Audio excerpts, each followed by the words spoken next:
Hello, hello, hello, hello. And yes, you too. Come on in. You're not here on accident. You are listening to Coach P, and I am daughter of the caged bird. Today's topic is breaking the silence, naming what happened without shame. Hello, beautiful soul. Before we begin, I want to tell you something that may just begin to heal you. You don't have to whisper about what broke you. You don't have to bury it anymore. You don't have to act like it didn't happen.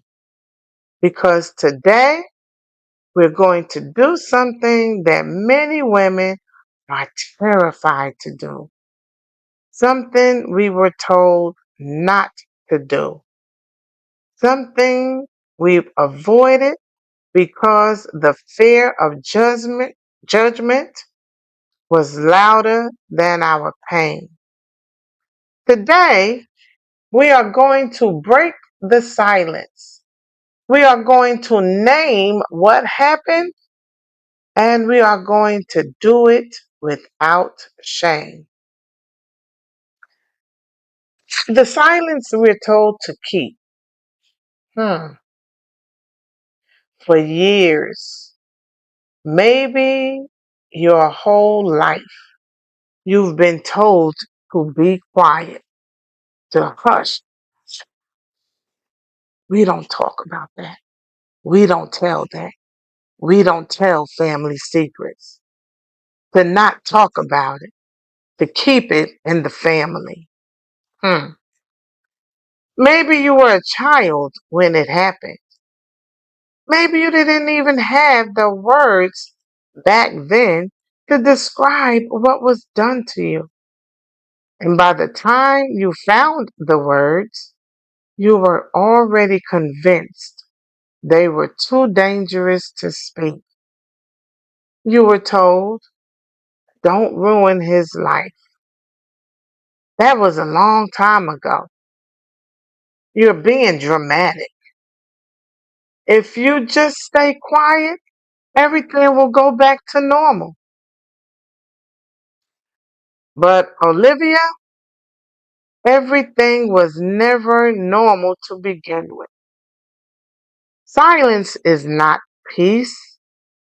Silence is not healing. Silence is not protection. Silence is the cage that kept you locked away with everything that wounded you. And today we open the door. My story. I know the silence well.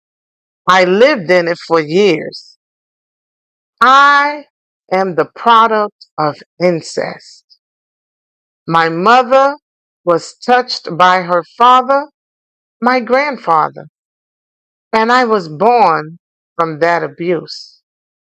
But the silence didn't stop there because when I was older, my father, yes, my grandfather, touched me too. He looked me in the eyes and called me his child and still touched me. And for years, I said nothing because I didn't know how to name it. I didn't know who would believe me. I didn't know if I was strong enough to carry the weight of the truth. And when I finally did speak, the shame didn't disappear overnight. It clung to me like smoke. Even though I knew what happened wasn't my fault, part of me still believed the lie that somehow I should have done more.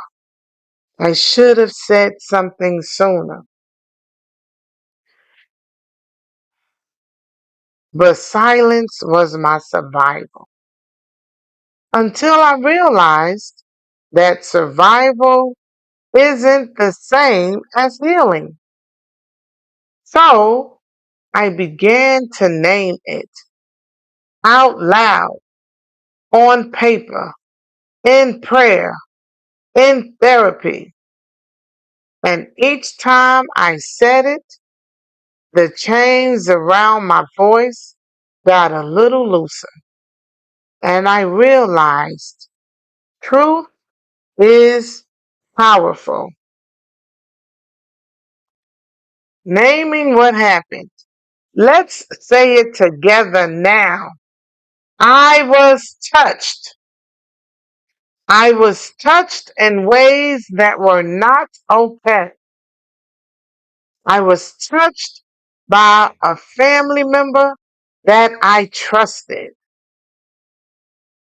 I was silenced, manipulated, blamed, and betrayed. This happened not because of who I am, but because of who they chose to be. Naming what happened isn't about reliving the trauma. It's about taking the weight out of shadows and placing it in the light where it loses the power. You may not be ready to tell the whole world, and that's okay. But tell yourself, tell God, tell a journal, tell someone safe, but don't let it rot in silence another day. Because what you don't name can keep you hostage. But what you name, you can start to heal from. Shame does not belong to you, my sister. Let's talk about shame. Shame is one of the most powerful tools the enemy uses to keep us bound. Shame says, you're dirty. You asked for it. You're too damaged to be whole. No one will love you if they know the truth. But here's what I want you to know right now, today. Shame is a lie. You did nothing to deserve what happened. And you do not have to carry the guilt of someone else's sin. You are not dirty. You are not ruined. You are not what they did to you. You are still good, still loved, still worthy of freedom, joy, and full healing. Practical steps. Practical steps to break the silence. So, how do we begin to break the silence in real life? Step one, you must first name what happened to yourself. No sugarcoating, no denial. Call a spade, as we say. Step two, write it out. Put your story in words, even if it's messy. Step three, speak to a safe person, a friend, a therapist, or a support group. Step four, replace the shame with truth. Daily affirmations. I am not what happened to me. Tell yourself that daily.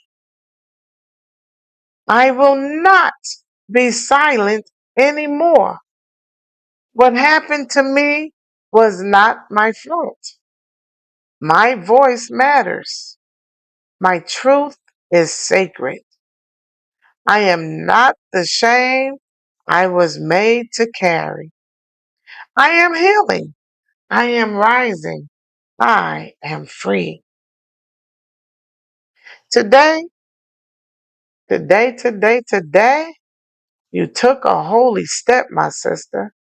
You chose truth over fear.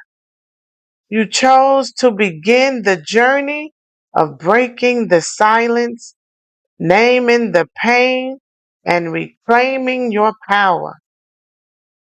You don't have to be fully healed to speak. You have to just be willing. You have to be willing. And the more you speak, the more your soul will exhale. Because your story is not too messy. Your voice is not too late. And your healing is not too far away. So, beautiful sister, let this be the day your silence ends. You are safe. You are seen. And you are no longer alone. Let that soak in. You are safe. You are seen. And you are no longer alone. Break every chain. Break every chain. Break every chain. Sisters, unfree yourself. Uncage. Open your wings and fly. Like, share, and subscribe. Have an amazing day.